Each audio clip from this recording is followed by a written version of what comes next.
दोष ऐसे हैं जिसके जीवन में होंगे तो उसको कभी शांति, कभी सुख, कभी ऐश्वर्य ये टिकेगा नहीं और दुर्गति निश्चित हो जाएगी। बहुत ध्यान से सुने, उपासक को कभी इन दोषों को अपने अंदर टिकने नहीं देना चाहिए। और जो संसार के मार्ग में चल रहे हैं, अगर इन दोषों में चलेंगे तो वो जो आपके पुण्य कर्मों से ऐश्वर्य है भी वो नष्ट हो जाएगा। आप दुख, चिंता, शोक से ग्रसित होकर बड़ा दुख में जीवन व्यतीत करेंगे और आपकी गति बिगड़ जाएगी, दुर्गति हो जाएगी। जो अपने मुख से अपनी बड़ाई प्रशंसा करता है, ये 13 लिख लो दिमाग में, डायरी में, क्योंकि ये नोट हो रहा है, आवाज डाली जाएगी, आप बार बार सुन, इनसे बचिए।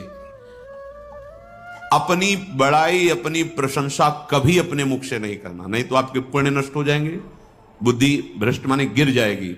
अगर परमार्थ में चल रहे हैं तो भी, और व्यवहार में तो पुण्य नष्ट हो ही जाएंगे। बुद्धि गिरी हुई तभी ऐसी बात होती है। और यह दोष बहुतायत है, ये बहुत प्रभावशाली है। अपनी बड़ाई मारना, अपने मुख से कभी अपनी बड़ाई ना करना। अगर कोई अपने मुख से अपनी बड़ाई करता है तो उसके सुकृत नष्ट हो जाते हैं, बुद्धि भ्रष्ट माने गिर जाती, पतित हो जाती है, फिर निर्णय ठीक नहीं। अगर हमारा सारथी, हमारा ड्राइवर मूढ़ हो तो कहीं भी हमको गिरा देगा, तो वो बुद्धि भ्रष्ट मतलब गिर जाती है, निर्णय करने लायक नहीं रहती। अपनी प्रशंसा अपने मुख से करना। दूसरा, लोलुपता, ये वृत्ति नहीं होनी चाहिए। धर्म से चलेंगे, धर्म के द्वारा जो हमें प्राप्त होगा उसी से हम अपना भरण पोषण करेंगे। आपके बच्चे स्वस्थ होंगे, बुद्धिमान होंगे, परिवार में बहुत सुख और शांति होगी, भले दीपक की तरह जलो, बहुत काल तक रहेगी। लक्ष्मी जी भी आपके घर में बहुत काल, हम ये नहीं कहते कि बहुत नहीं, जितनी है बहुत सुख शांति से चलोगे। अगर लोलुपता करोगे, हिंसा, छल कपट, व्यभिचार, चोरी, ऐसे धन आ जाए, लेकिन वो हाइलोजन की तरह आएगा, एकदम प्रकाश और फ्यूज, बिल्कुल अंधकार करके जाएगा। देख लेना, तुम्हारे जो सुख के हेतु हैं, तुम्हारा शरीर, तुम्हारे बच्चे, तुम्हारी पत्नी, तुम्हारा परिवार, उसको देख के तुम रात दिन जलोगे बिना आग के। ऐसे उनके आचरण होंगे, ऐसे उनके अंग होंगे, ऐसे उनके दिमाग होंगे, ऐसा उनका व्यवहार होगा। ये लोलुपता अगर उपासक में या किसी में है तो उसको नष्ट कर देती है। सावधान। तीसरा, यदि आपका अपमान होता है तो आपको उसे सहन करना होगा, उससे आपके पाप नष्ट हो जाएंगे। जो तनिक सा भी अपमान होने पर बहुत क्रोध करके दूसरे का अपकार करने लगता है, ये आपका पतन करा देगा, ये आपको फंसा देगा, हृदय जलेगा, अर्थव्यवस्था नष्ट होगी, पूरा परिवार दुखी होगा। जरा सा अपमान की संभावना में आप किसी से भी भिड़ गए, किसी से भी, वो ये प्रवृत्ति आपका पतन कर देगी। उपासक में तो अपमान सहना अमृत है, नीचा अपमानम सुधा, पर व्यवहार में भी ज्यादा उत्तेजित मत होइएगा। ये तो कुछ मिनट की बात है, अगर आपने उसे मारा, पीटा, रिपोर्ट हुई कानून की, ओ फंसते चले जाओगे, अर्थ जाएगा, समय जाएगा, चिंतन जाएगा, बहुत तरह से हानि हो जाएगी। अगर आप सह गए तो आपका सहना उसके लिए आग बन जाएगा। उमा क्षमा साप होते भारी, तुम्हें दंड देने की जरूरत नहीं, उसका एक कर्म ही उसे दंड दे देगा। आप शांत हो जाइए, आप सत्संगी हैं, आप शांत रहिए। चौथा, निरंतर क्रोध और उसका चिंतन। बैठे बैठे बस द्वेषियों का चिंतन ही हो रहा है, अंदर क्रोध का चिंतन और द्वेषियों का चिंतन ही हो रहा है।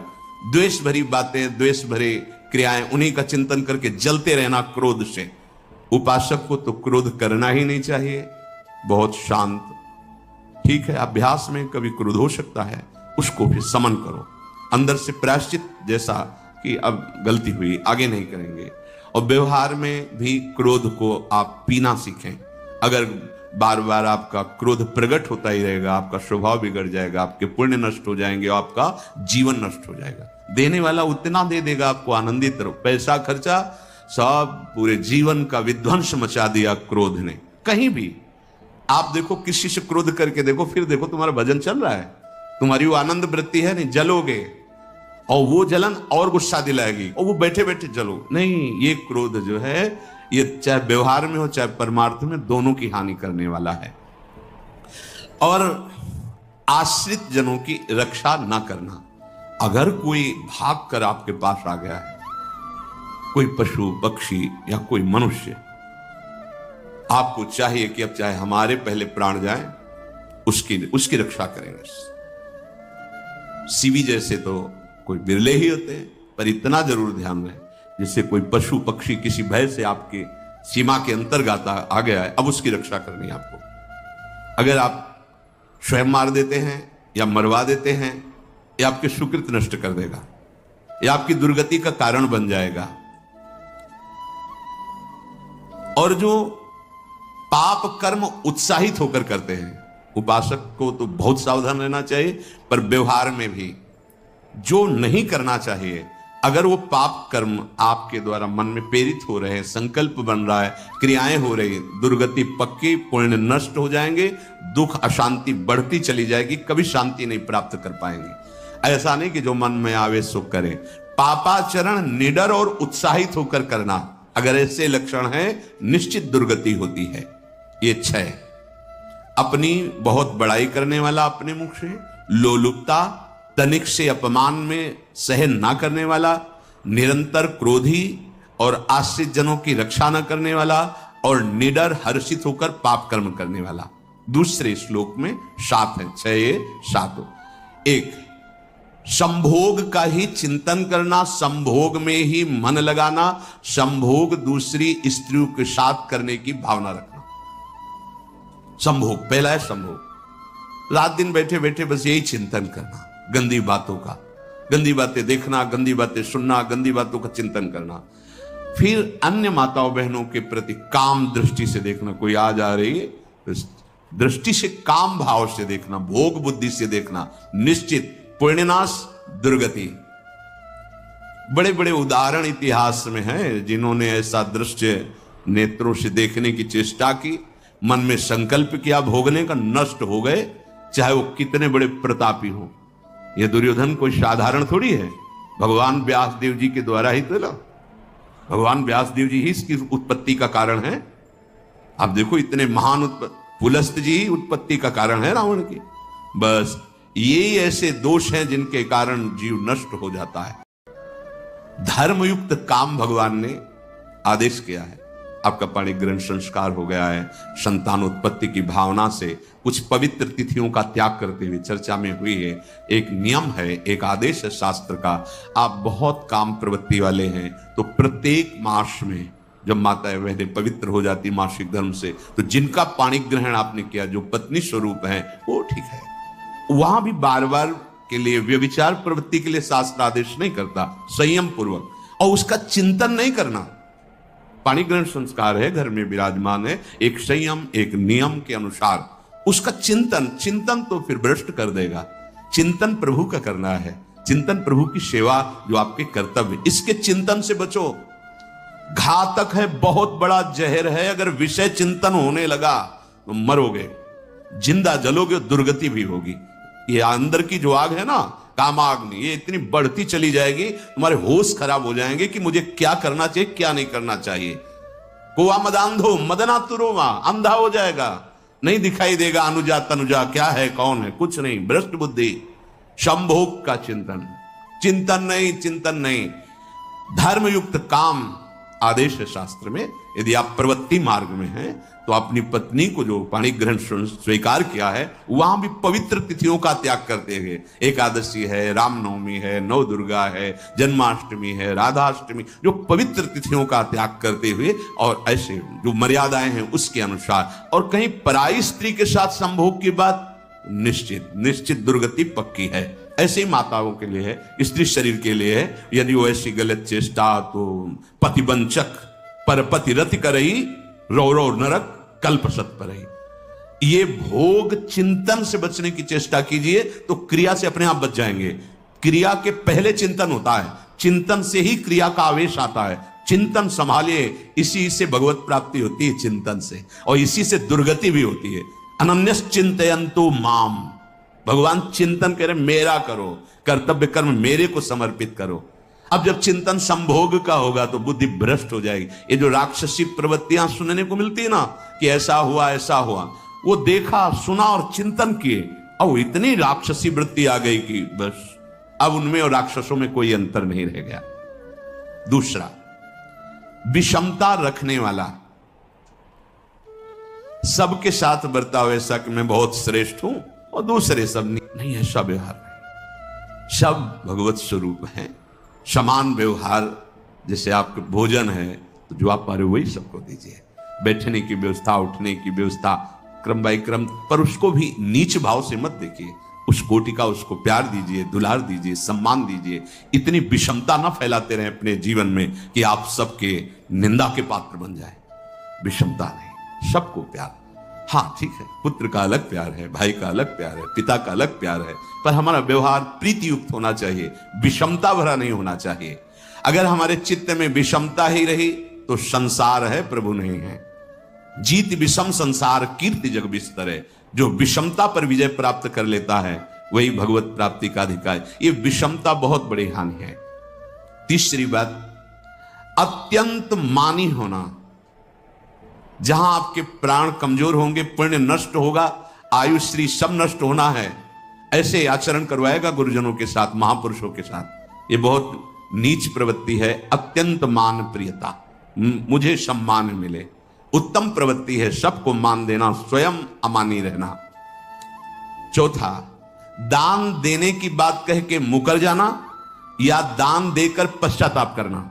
दे दिया है, बहुत जल रहे हो, दूसरे से वार्ता कर रहे हो कि पता नहीं क्या यार बुद्धि में हो गया, हमने उसको इतना कहा था, उतना दे दिया, क्यों दे दिया, ऐसा ऐसा, मतलब अंदर चिंतन करना, क्यों दे दिया, तो दिया। इसके बाद जो आपका जलन हो रही, पश्चाताप, सुकृत नष्ट हो रहे हैं। दान देकर पश्चाताप करना या दान देने की बात कह के मुकर जाना। जैसे आपने कह दिया आपको इतना इतना ऐसा, अब आप मुकर गए, ब्याज सहित तुम्हें देना होगा, ये तुम्हारी दुर्गति का कारण बन जाएगा। ऐसे ही नहीं बोलना चाहिए, बहुत होश से। वाणी एक अमोल है, जो कोई बोले जान, ये तराजू तौल के तब मुख बाहर आन। पांचवा, अत्यंत कृपण होना। ना परिवार को सुखी कर पा रहा, ना अपने को सुखी कर पा रहा है। एक एक सिक्का बैंक में जो मर गया। धन की वास्तविक गति यही है कि अपने परिवार को खूब उसकी अनुकूलता प्रदान करो, उसमें से कुछ हिस्सा किसी ऐसे को जिससे तुम्हें बदले में कुछ लेने की भावना ना हो। कोई साधु महात्मा, गाय, पशु पक्षी, किसी भी जीव बीमार है शरीरधारी, उसके जिससे कुछ कभी लेने की भावना ना हो, एहसान की भावना ना हो। शो धन धन्य प्रथम गति जाकी, धन्य हो गया उसका धन। अब वो कृपण का धन किसी काम में ना स्वसुख, ना परिवार के सुख, ना धर्म कार्यों में, व्यर्थ जीवन चला गया। उसी धन का चिंतन करना, उसी का संग्रह करना और उसी की रक्षा करते करते शरीर छोड़ देना, तो चिंतन बिगड़ गया। तो कह रहे हैं जो कृपणता है और अर्थ और काम की प्रशंसा, उसी की चर्चा, उसी का चिंतन। रुपया की चर्चा कर, जहां बैठे रुपया की चर्चा, भोग की चर्चा, जहां एकांत में बैठे उसी का चिंतन, कैसे रुपया बढ़े, कैसे भोग मिले। और अगर अवसर मिला तो रुपया अधर्म से आवे चाहे धर्म से, उसको इसकी कोई परवाह नहीं। भोग चाहे धर्म से हो चाहे अधर्म से, जिसका अर्थ और काम भोग ही चिंतन है वो धर्म नहीं। जिसका धर्म चिंतन का विषय है तो अर्थ और काम भी ऐसा होगा जो मोक्ष प्रदान करने वाला हो। धर्म, अर्थ, काम, मोक्ष। और जो बालक, स्त्री, पागल, असहाय, जो इनकी रक्षा न करके इनकी हानि करता है, दुर्गति निश्चित है। माना आपकी पत्नी है, उसका स्वभाव बिगड़ा हुआ है, क्रोधी है, कटु वचन बोल, लेकिन आपके ही प्रारब्ध के लिए। माना आपका पति ऐसा स्वभाव वाला, पर आपके ही प्रारब्ध से तो संयोग बना है आकर, अब इसका निर्वाह कर ले जाओ तो पवित्र हो जाओगे दोनों। और अगर झगड़ा और लड़ाई और मारपीट और कहीं हिंसादि के रूप में उतर गए तो फिर और करनी बिगड़ गई। बालक है, आप उसको ज्ञान नहीं कि आप पवित्र है, कि आप पवित्र है, उसको ज्ञान नहीं कि आप उसके साथ व्यवहार अच्छा कर रहे हैं कि बुरा कर रहे हैं। रक्षा करनी है आपको, शोषण नहीं करना। कह रहे स्त्री, बालक और पागल, जिसे विक्षिप्त है, पागल है, आपको रक्षा करनी है। बन जाए तो उसको भोजन। ऐसा नहीं कि ईंट मारो, उसको अपमानित करो, उसकी बुद्धि खराब है, प्रारब्धवशात खराब हो गई है। तो शास्त्र आज्ञा करता है, स्त्री बालक जैसे पागल विक्षिप्त आदि हैं, असहाय है, असमर्थ है, बूढ़ा है, वो आप सेवा भी करो तो गाली दे सकते हैं, उनकी बुद्धि बिगड़ गई, आपको उनको दंड नहीं देना, मारना नहीं है आपको। मान लो आपके बड़े बूढ़े बुजुर्ग जन हैं, आप सेवा भी कर रहे हो तो आपको कटु वचन बोल सकते हैं, आपकी निंदा कर सकते हैं, लेकिन आपको उनके साथ व्यवहार सद करना है। अगर आपने इन दोषों को स्वीकार किया तो निश्चित आपकी दुर्गति होगी, ना इस लोक में आपको शांति मिलेगी ना परलोक में। इसलिए इन दोषों को बार बार सुन करके और हृदय में जांचो कि कहीं है तो नहीं, अगर है तो सत्संग भजन बल भगवत प्रार्थना के बल से इन दोषों का त्याग कर दो, जीवन मंगलमय हो जाएगा। शिष्य चर्चा आगे श्री राधा वल्लभ।